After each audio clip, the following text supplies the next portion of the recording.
In 1958, a team of researchers drilled 307 meters straight down into the Antarctic ice sheet and pulled up something that no official report has ever fully explained.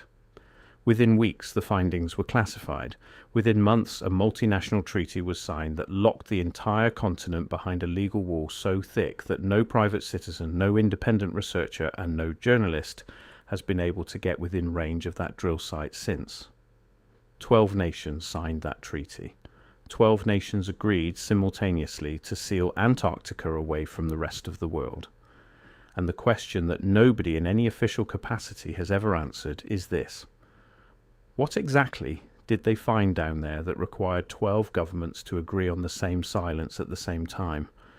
If you have been following this channel, you already know that the official version of history has gaps in it, large ones, and Antarctica is one of the largest gaps of all.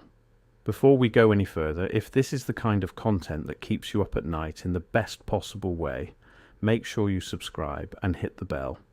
New episodes drop every week and we are just getting started on the deep material. Drop a comment below and tell me where you are watching from. People from over 40 countries find their way to this channel, and I want to know where you are sitting right now. Let us talk about what actually happened in 1958 and why the story has been buried so thoroughly that most people have never even heard the name of the expedition that made the discovery.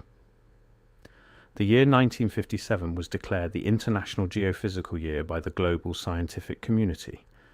18 months of coordinated research across every continent and every ocean, all running at the same time, all nominally sharing data.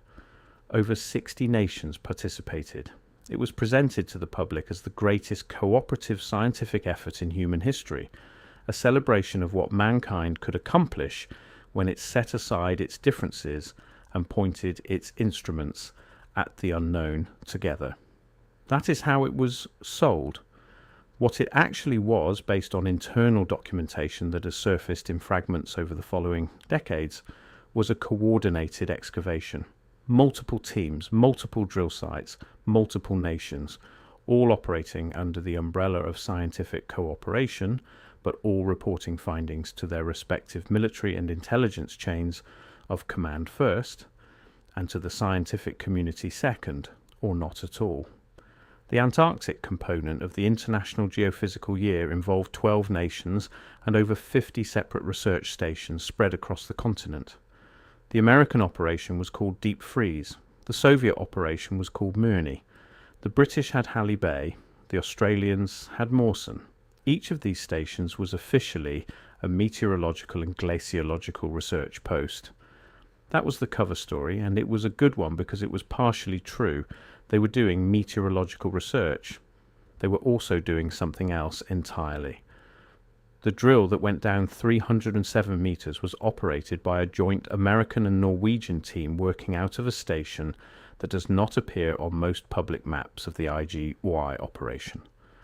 The coordinates place it in the region of what is now designated as the East Antarctic Plateau, a section of the continent that sits above one of the thickest and oldest sections of ice on Earth. Ice that, at that depth, would have been deposited somewhere between 11,000 and 14,000 years ago. That is not ancient by geological standards, but 11,000 years ago is a very specific date if you have been paying attention to the pattern of what keeps surfacing in the forbidden history research. 11,000 years ago is right at the edge of the Younger Dryas boundary. It is the period that mainstream archaeology marks as the transition out of the last ice age and into the current epoch.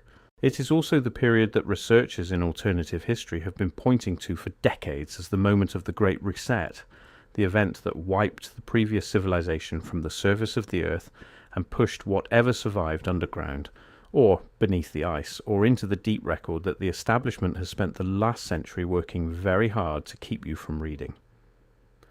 The core samples pulled from 307 meters down were supposed to contain nothing but compressed ice and air bubbles. That is what the public report said they were looking for. Atmospheric composition data, climate records locked in frozen time, standard glaciology, the kind of work that gets published in journals and presented at conferences and produces absolutely nothing that threatens the official timeline of human civilization. That is not what they found. The fragments of the internal documentation that have surfaced, primarily through effort or requests filed in the 1990s, and through the work of independent researchers who have spent decades cross-referencing declassified materials, point to something in that core sample that the team at the drill site was not prepared for. The exact nature of what they pulled up has never been officially confirmed. What has been confirmed through the documentary record is what happened next. And what happened next is the part that should make every person watching this stop and think very carefully about what it means. Within 6 weeks of the core being extracted, it was transported under military escort from the Antarctic site to a facility in Virginia. Not a university, not a geological survey office, a military facility. The people who transported it were not scientists, they were soldiers. The chain of custody documentation that has been partially recovered describes the core as a priority asset requiring immediate secure transport, which is not language that appears anywhere in the standard protocols for glaciological core samples. At the same time the core was being moved, a separate set of communications was going out from the American delegation to every other nation with a research presence on the Antarctic continent. The content of those communications has never been fully declassified. What researchers have been able to piece together from the fragments is that the communications were not congratulatory. They were urgent. They described a situation that required immediate coordination between all parties, and they referenced something that the American team described in writing as inconsistent with the accepted geological and historical record. That phrase.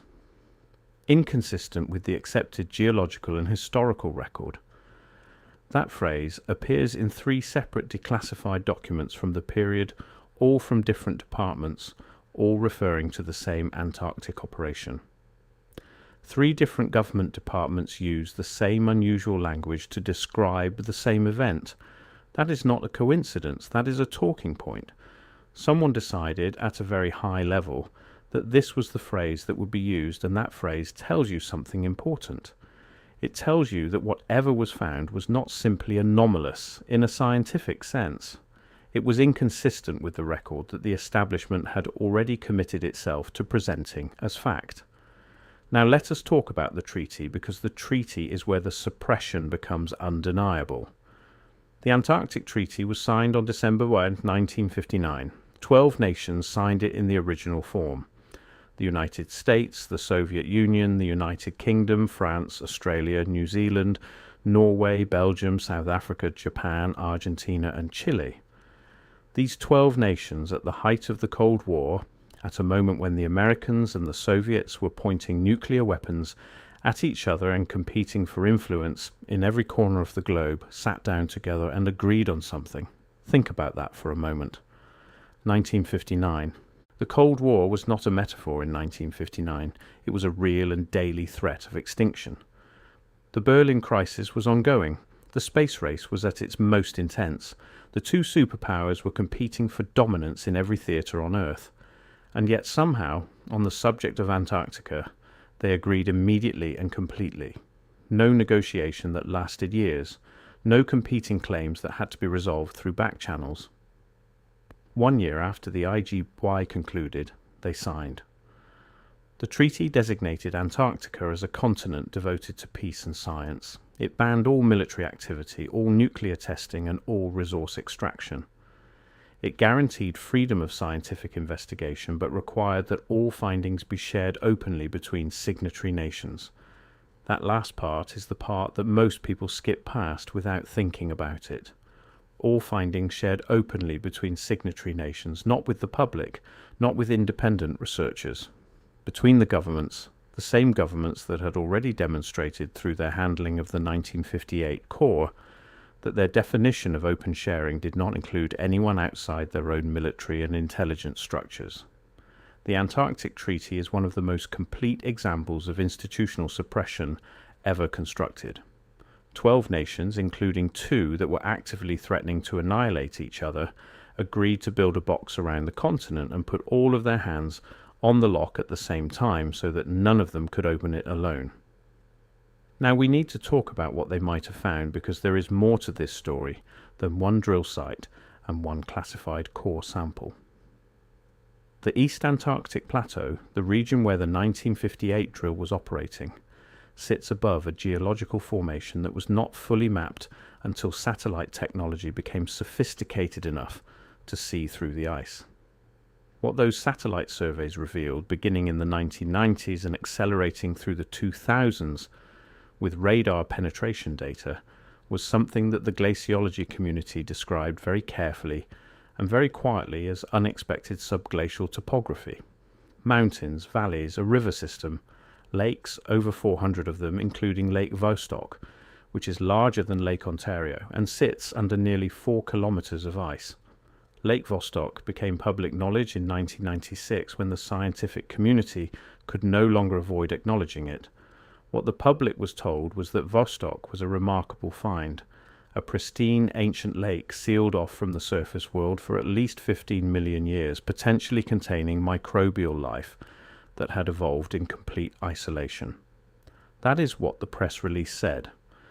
What the press release did not say was that the water in Lake Vostok shows chemical signatures that are inconsistent with 15 million years of isolation. The oxygen isotope ratios are wrong. The dissolved mineral content points to interaction with surface water at a period that the conventional timeline cannot accommodate without revising the accepted history of the continent.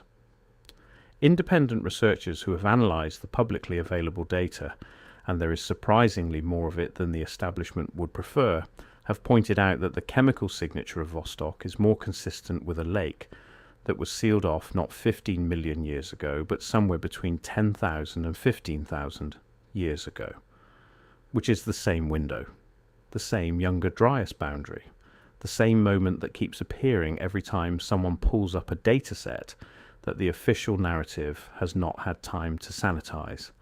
And underneath Vostok, under the lake itself, the radar data shows something that has never been officially explained. A region of the bedrock that produces a thermal signature inconsistent with the surrounding geology. Anomalous heat coming from below, in a region where there is no known volcanic activity, no identified geothermal source, nothing in the established geological record that would account for a sustained heat source under 4 kilometers of ice under a lake the size of a North American Great Lake. The Tartaria researchers have been pointing at this anomaly for years. The mainstream response has been to either ignore it or dismiss it as a measurement artifact. But the data is from multiple independent satellite platforms, and it has been replicated across different imaging passes at different times of year. It is not a measurement artifact. It is something down there producing heat, and nobody in an official capacity is telling you what it is. Here is where the picture starts to come together. The physical evidence is this: a drill core from 1958 that was classified and transported under military escort. A treaty signed 1 year later by 12 nations that were otherwise at each other's throats. Subglacial topography that includes hundreds of lakes and a river system. Chemical signatures in those lakes that point to a timeline inconsistent with the official record. And a thermal anomaly under the largest of those lakes that has no conventional geological explanation. The documentary parallel is this: the Tartaria hypothesis is the recognition that the physical record of the pre-reset world has been systematically removed from the official historical record.